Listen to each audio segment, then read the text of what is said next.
The preseason is almost over, so we're going to run through 10 players to watch for in the Browns preseason finale against the Seahawks. Now, before we look at any players, two quick housekeeping notes to hit on here. One, unfortunately, we are not going to have a Browns watch party for this game. I believe it's the first watch party I've ever missed in the last 2 or 3 years, but it's my grandma's 80th birthday on this day, and when Nanny calls you and peer pressures you to come home for her 80th, you don't say no. So unfortunately, no watch party for the finale, but I am going to sneak out a post-game video because chances are by the time this game kicks off, she'll be asleep anyway. Other quick note to hit on, we launched a Browns Report Instagram. So if you are on IG, go follow us at Browns Report IG. We'll be posting a lot of content over there that's unique to what we post on YouTube. So it's a good way to get more Browns content in your life if you're on Instagram. Once again, it's Browns Report IG. Go support us if you're on Instagram.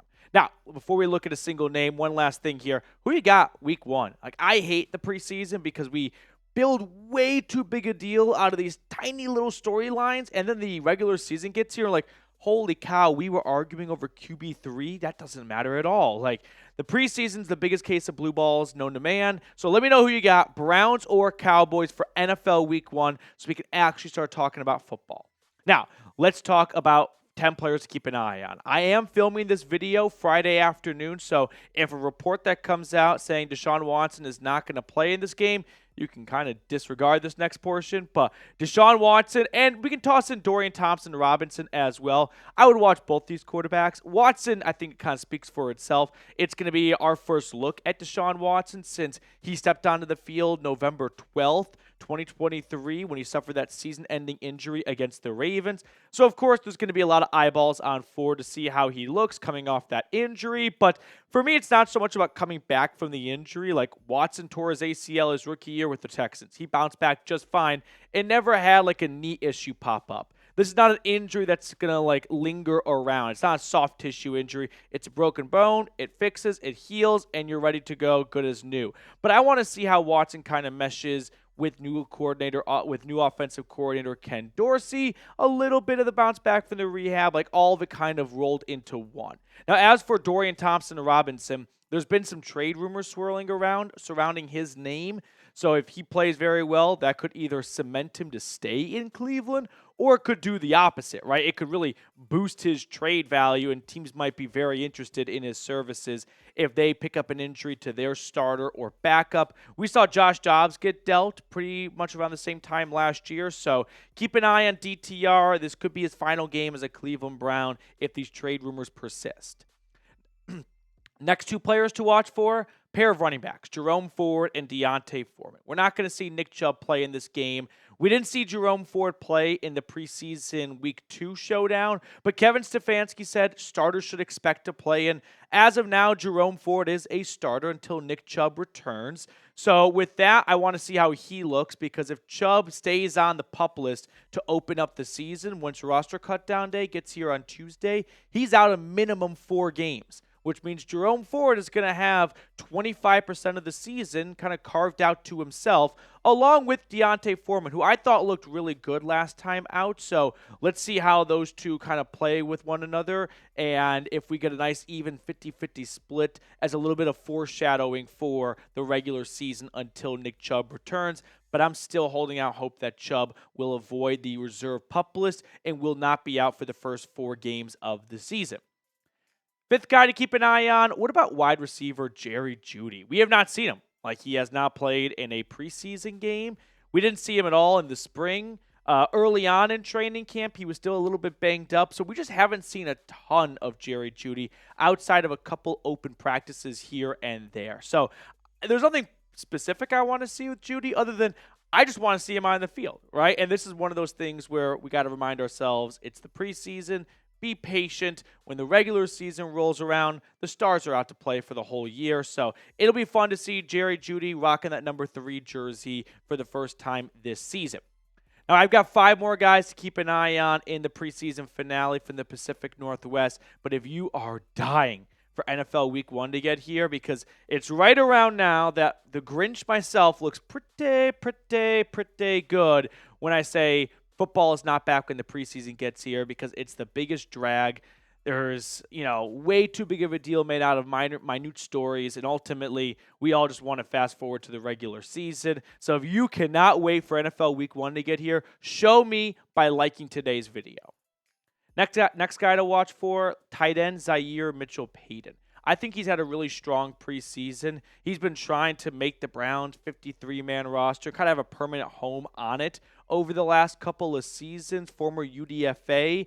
And with the recent injury to Giovanni Ricci, the Browns are in a tough spot in their tight end room because they've got David Njoku, Jordan Akins, Zaire Mitchell-Paden, and Trenton Welch. They actually just released Giovanni Ricci, so disregard him from the depth chart. So that leaves 4 tight ends for 3 spots. Njoku and Akins, I would say, are locks. And Mitchell-Paden is probably in the driver's seat for that third final tight end spot. Next guy to keep an eye on, offensive tackle Germain Ifedi. There is a chance he's your week 1 starting left tackle. Not because solely of injuries, but a little bit of injuries to James Hudson, while also factoring in he could be better than James Hudson at left tackle. And if that's the case, you're going to have Ifedi at left tackle if Jed Wills is still on the PUP list or he's not ready. Bitonio, Posick, Teller, and then I would say DeJuan Jones at right tackle if Jack Conklin's not ready. So watch for Germain Ifedi. He could be your week 1 starting left tackle if he looks good and Hudson comes back from his injury and realizes my backup role has been taken and Jed Wills is still on the PUP list. Oh man, yeah, the former first-round pick with 80-plus career starts, he's now in line to start week 1. So definitely pay attention to Ifedi. Next guy, I feel a little bit bad because everyone picks on him, but it's defensive tackle Siaki Ika. It just hasn't worked out for the former third-round pick. I don't even have to go look at the box score through 2 preseason games.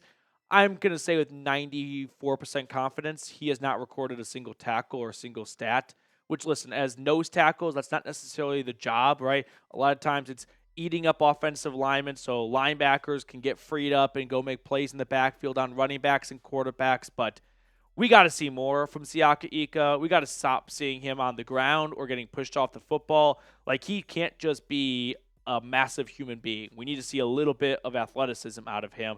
Haven't seen it so far. It's his second preseason, and it doesn't look very different from his first preseason. So hopefully we'll see some improvement. But if not, I would say his roster spot is in jeopardy.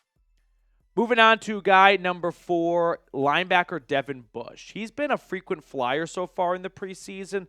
Stefanski has benched most of the starters so far, but Devin Bush is like one of those starters where, yeah, you're a starter, but man, you still need to show us some good stuff on tape. So I'm excited to see what he can do, especially with injuries being picked up around the linebacker room. I mean, Jordan Hicks and Tony Fields, a couple of guys that sustained some injuries early on in camp, has kind of paved the way for Bush to get more snaps on the field. So Devin Bush, someone to watch for in his homecoming of sorts, because he was on the Seahawks last year, along with Germain Ifedi, but not the Seahawks last year, but he started his career off. And then 10th, we're going to go with cornerback Myles Harden. That's the rookie out of South Dakota, 7th-round draft pick who I think has really excelled so far in preseason. And when you look at the Browns cornerback room, Denzel Ward in concussion protocol with a concussion. Greg Newsome on the non-football injury list with an off-season hamstring injury that required surgery. Cam Mitchell, he picked up an injury earlier in camp. Like, the Browns are a little bit beat up in the DB room. Now, luckily, they've got some time-ish, right? We still have 2 weeks and change almost till week 1 against the Cowboys, but that's going to be here before you know it. So Myles Harden might go from, hey, could he even make the roster, to, hey, he might actually see some snaps as early as week 1 if they don't get Denzel Ward and or Greg Newsome back on the field. So watch for Myles Harden. He might be a guy that's more than just a preseason legend, which he has done a really good job so far throughout training camp and the preseason. He might be on the field as your 4th cornerback. Now, who is your breakout candidate for 2024? Get in the comment section below and let me know who it is. If you said JOK last year, that would be a great answer. This year, I'm leaning towards, can we get like a true NFL eye-opening season for Martin Emerson? The Dawg Pound knows how terrific he is, but when is the rest of the NFL going to learn that 23 is a baller? So give me Martin Emerson on defense. On offense, I mean, I'm kind of wearing an orange shirt right now, so it's a little bit biased, but I'll go with my guy Cedric Tillman. He's been putting in the work so far throughout the offseason into the summer, so give me Ced as a breakout guy on offense. Now, to wrap up the video, we got to pick a card. Dylan Sutcliffe, pick a card moment. Dylan emailed me some really cool photos he got with the Browns after practice yesterday. That was awesome, Dylan. Which card do you want to go with, Mr. Reed? Let's go with 3 of clubs. 3 of clubs? Okay, I'm going to go with the 8 of hearts. Nice shuffle. No. 6 of diamonds. 6 of diamonds. Okay, that's going to do it for us on today's show. Enjoy the game, and I'll see you guys afterwards with a post-game video.